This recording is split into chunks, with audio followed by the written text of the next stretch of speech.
Bonjour, Ciel Mon Info, c'est l'occasion de se pencher sur l'actualité des chrétiens d'ici et d'ailleurs. Aujourd'hui, nous vous proposons de rencontrer un pasteur, compositeur, pianiste et en même temps directeur de chorale. Jean-François Bussy, bonjour. Bonjour Serge. Alors, vous venez avec votre chorale Ton peuple te loue de sortir un CD qui s'appelle Psaume 2. Pourquoi ce CD? Déjà pour succéder à Psaume 1, qui a été enregistré il y a 8-9 ans.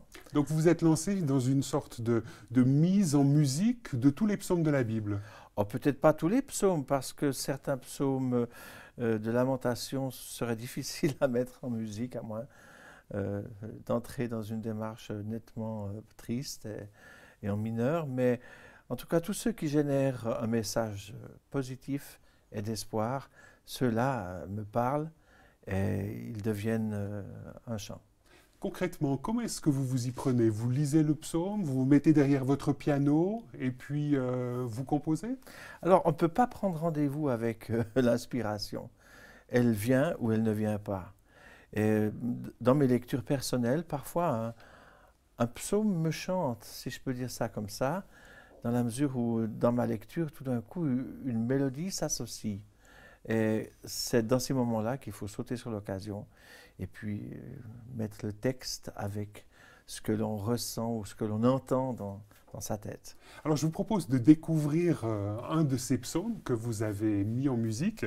Il s'agit du psaume 144 et qu'on intitule d'ordinaire « Qu'est-ce que l'homme ?»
Jean-François Bussy, à l'écoute et à la vue de ce psaume, il y a différentes choses qui surprennent, et notamment cet arrangement très, très reggae.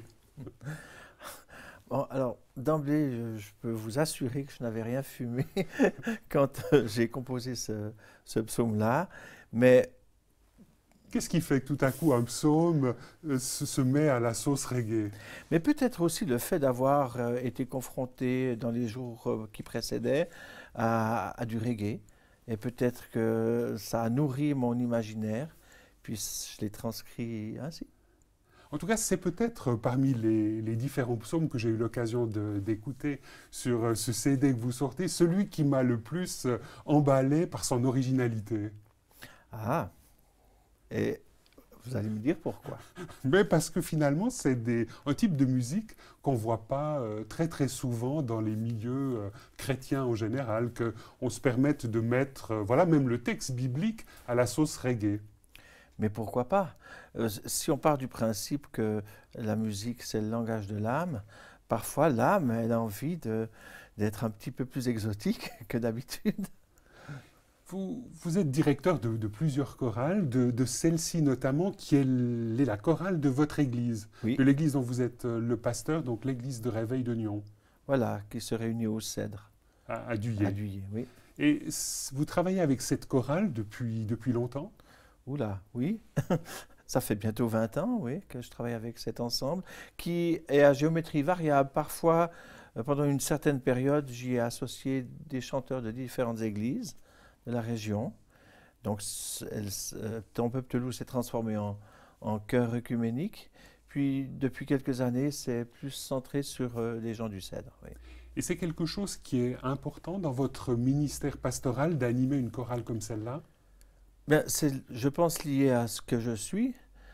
Je suis musicien, j'ai parfois l'avantage d'avoir ces intuitions musicales et je me dis que je dois en faire profiter ceux avec qui je vis et avec qui je travaille. Alors je vous propose de découvrir un autre de ces psaumes que vous avez mis en musique. Il s'agit du psaume qui est intitulé « Éternel, c'est à toi que je crie » et c'est le psaume 28.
Alors Jean-François Bussy, avec ce psaume « Éternel, c'est à toi que je crie », on est là dans l'expérience profonde du chrétien, du croyant.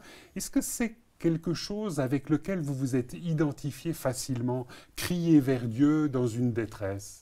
Alors je ne dirais pas que c'est le quotidien, mais même si on part du principe et qu'on le croit que Dieu est bon, cependant la vie est dure. Je crois que pour n'importe qui a la foi, la vie est aussi dure que pour ceux qui ne croient en rien. On n'a pas signé avec Dieu une assurance contre tous les risques. Et parfois, nous sommes confrontés à des circonstances qui sont pénibles. Et vous vous rappelez le contexte dans lequel est née l'harmonisation, votre inspiration pour mettre de la musique sur ces paroles bibliques? Je pense dans une période de ma vie où j'avais quelques incertitudes par rapport à l'avenir, par rapport à quelques défis de travail, des défis personnels. Et je pense que ce psaume 28 m'a beaucoup parlé et beaucoup aidé parce que dans ce psaume, on voit à la fois l'expression de l'incertitude, de la douleur ou du manque de conviction du psalmiste. Puis tout d'un coup, il y a ce shift, cette transformation. Cette rupture du côté de la fin. Voilà, où tout d'un coup, le psalmiste éclate dans un chant de reconnaissance et de confiance. Et ça, c'est vraiment l'expérience que j'ai, c'est qu'au travers de la prière, quand mon âme parle à Dieu, vient s'installer cette paix qui change tout finalement et qui change même l'optique des choses. Donc, dans l'expérience chrétienne normale, vous diriez, il y a cette place pour le cri, pour la lamentation, et puis en même temps, on est toujours porté par cette espérance de voir Dieu exaucer la prière. Tout à fait. Et si tel n'était pas le cas, eh bien, il faudrait enseigner aux gens à vivre le déni au quotidien et faire comme si alors que c'est comme ça. Mais concrètement, est-ce que vous pourriez nous dire en quoi, au travers du cri que vous avez adressé à Dieu via ce psaume, en quoi il vous a répondu? Mais c'est surtout en l'installation d'une paix extraordinaire. Par rapport à une incertitude professionnelle, par rapport à des difficultés concernant votre avenir? Exactement. Je n'ai jamais vécu la descente d'un ange muni d'un parchemin cacheté m'annonçant la solution. Mais par contre, cette certitude fondamentale qui s'installe au fond de soi-même, qu'on est entendu, on a été écouté, on a été pris en compte, et puis de vivre que finalement c'est dans ce calme et cette confiance retrouvée que se trouve notre force. Je vous propose maintenant de voir une nouvelle séquence qui a été tournée par notre équipe et il s'agit de Fais-moi connaître ma voix, c'est le psaume 143.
Alors Jean-François Bussy, fais-moi connaître ma voix. Est-ce que vous vous rappelez dans quel contexte vous avez trouvé la musique de ce psaume? Pas vraiment. Pas vraiment. Mais le questionnement, lui, est au quotidien. Je ne sais pas si quelqu'un est né avec la science infuse, mais en tout cas pas moi. Et je crois que j'ai ce besoin fondamental de demander à Dieu où est le chemin, quelle décision prendre, où me diriger, quelle attitude adopter. Et c'est une prière qui est constante finalement, si on veut en tout cas avoir l'impression de faire ce que Dieu veut pour nous. Pourquoi est-ce que vous avez un tel intérêt pour les psaumes? Qu'est-ce qui vous motive à mettre en musique les psaumes de la Bible? Moi je pense que c'est très exaltant de puiser dans un répertoire qui a 3000 ans, de se dire que ce répertoire n'a pas pris une ride, qu'il est d'actualité pour moi aujourd'hui, pour nous aujourd'hui.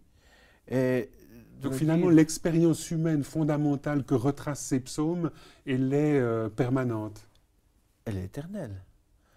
Et je pense que les soucis du psalmiste de l'époque sont exactement les mêmes que les nôtres aujourd'hui.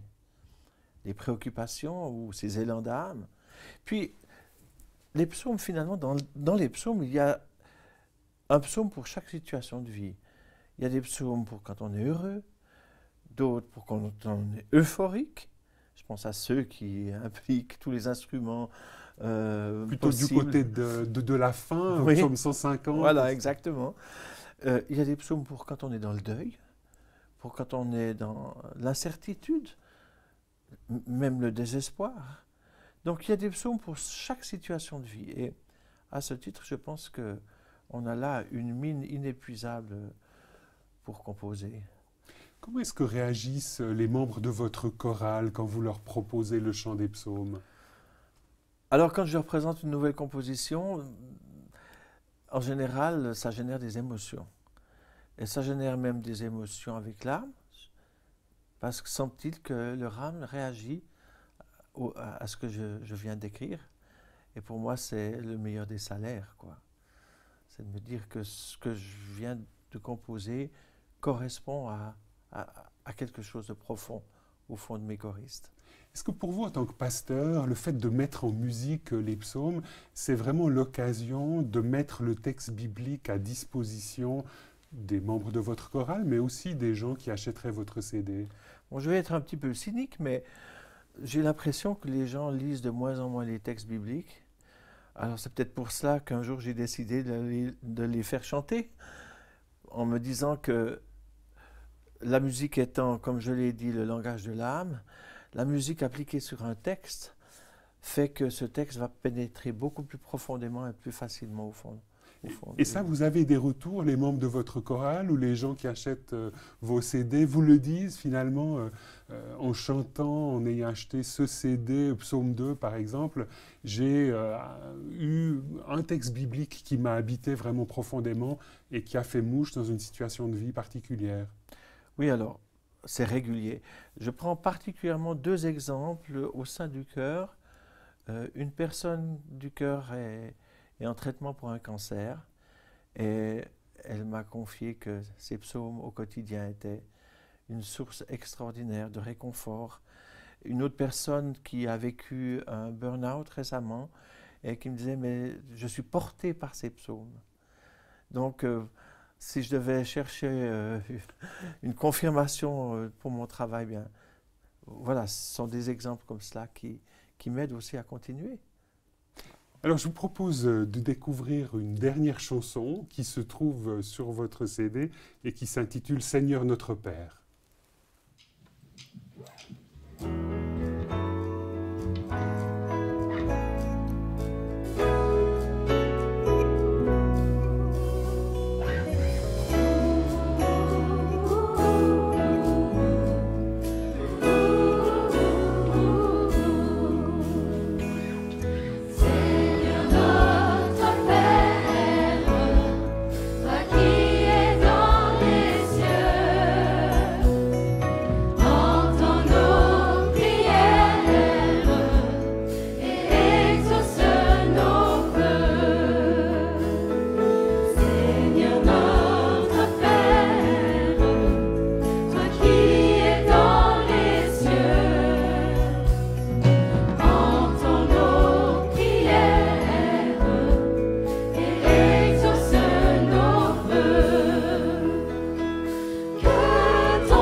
Jean-François Bussy, en voyant ces images, on se rend compte que vous ne dirigez pas simplement une chorale d'adultes, mais aussi une chorale d'enfants. Vous êtes comme ça multitâche, à la fois adulte-enfant? Oui, ça fait 26 ans que je dirige le chœur Heureux comme ça, chœur d'enfants. Et je les ai associés pour ce concert-là, parce que ce chant fait aussi partie de leur répertoire. C'est le Notre Père. J'ai voulu conclure Psaume 2 par la seule prière que Jésus-Christ nous a laissée. Et vous me disiez tout à l'heure, à la vue de cette chanson, qu'il y avait une charge émotionnelle très très forte à l'écoute, au visionnement de ce Seigneur notre Père, de cette prière? Oui, je pense que la cause en est double. Déjà, de voir mes deux cœurs réunis pour chanter cette magnifique prière que Jésus nous a laissée, c'est émotionnel pour moi. Deuxièmement, ça me rappelle que ce fut le dernier chant que mon arrangeur précédent a préparé avant de décéder à l'âge de 48 ans d'une crise cardiaque. Et chaque fois qu'on chante ce chant, je m'en souviens. Alors Jean-François Bussy, vous l'avez souligné, ça fait longtemps que vous dirigez les chorales, ça fait longtemps que vous êtes pasteur à Nyon, vous allez prendre d'ici peu votre retraite. Finalement, quel bilan vous tirez de ces années de composition? On m'a dit que vous aviez écrit plus de 300 chansons, c'est vrai que ça paraît énorme. Quel est le bilan de toutes ces années où vous avez associé de manière très très proche musique et foi? Bon, déjà dire que ça n'est pas grand-chose, parce que si on compare au travail des frères Wesley, fondateurs du méthodisme, c'était plusieurs milliers qu'ils ont composé. Alors le bilan que je tire, c'est... Que dire? Que c'est bien peu de choses finalement. Que je ne suis pas sûr que ce que j'ai fait va avoir une durée aussi évidente que, par exemple, le travail des frères Wesley. Mais j'ai en tout cas fait ce que j'ai pu, ce que j'ai senti qui était juste, et puis je l'ai offert et à Dieu et à mes auditoires. Il y a quand même quelque chose d'assez original dans votre ministère. Vous êtes un peu un pasteur atypique qui, quelque part, au-delà des prédications, arrive peut-être à rejoindre davantage encore l'âme des gens et ce que vraiment ils ressentent au plus profond au travers justement de ces différentes compositions qui ont été les vôtres pendant toutes ces années. Je pense que la musique est intervenue dans ma vie au travers de la souffrance. Je me considère quand même comme un survivant ayant eu une enfance très perturbée pour des questions de santé. Et la musique est intervenue comme une alternative à tout ce que je ne pouvais pas faire au niveau sport, au niveau travaux manuels, etc. Et je pense que la musique est venue comme un baume sur mon âme. Et quand on a vécu ce genre de guérison au travers de la musique, bien, la musique devient un instrument de guérison pour ceux qui l'écoutent. Si vous aviez en deux mots à nous dire quel est le plus beau chant à votre sens que vous avez composé, quel serait ce chant-là? Ou quel serait celui que vous souhaiteriez voir acquis pour la postérité? Mais c'est certainement un des chants qui traite de l'œuvre et de la personne de Jésus-Christ. J'en ai plusieurs, mais... Un de ces chants, ce serait lequel? Au Calvaire. Au Calvaire. Oui. C'est vraiment un chant où vous illustrez, vous dépeignez la manière dont Jésus est mort. Tout à fait. Et puis, immédiatement, on peut s'approprier ce chant en se disant c'est pour moi qu'il l'a fait. Du reste, lors d'une répétition, une des choristes n'était plus capable de chanter au point qu'elle a quitté le chœur pour aller s'asseoir de côté et pleurer toutes les larmes de son corps. Puis je me suis enquis à la fin de la répétition, mais qu'est-ce qui s'est passé? Puis elle me dit, mais je n'avais jamais compris que c'était pour moi qu'il a fait cela. Et pour moi, c'est certainement un des chants les plus parlants. Jean-François Bussy, merci beaucoup de nous avoir rejoints sur ce plateau de Ciel Mon Info. Plaisir. Je rappelle que vous venez de sortir avec votre chorale Ton peuple te loue, un CD qui s'intitule Psaume 2. Madame, Monsieur, nous vous remercions de votre attention. Au revoir et à bientôt.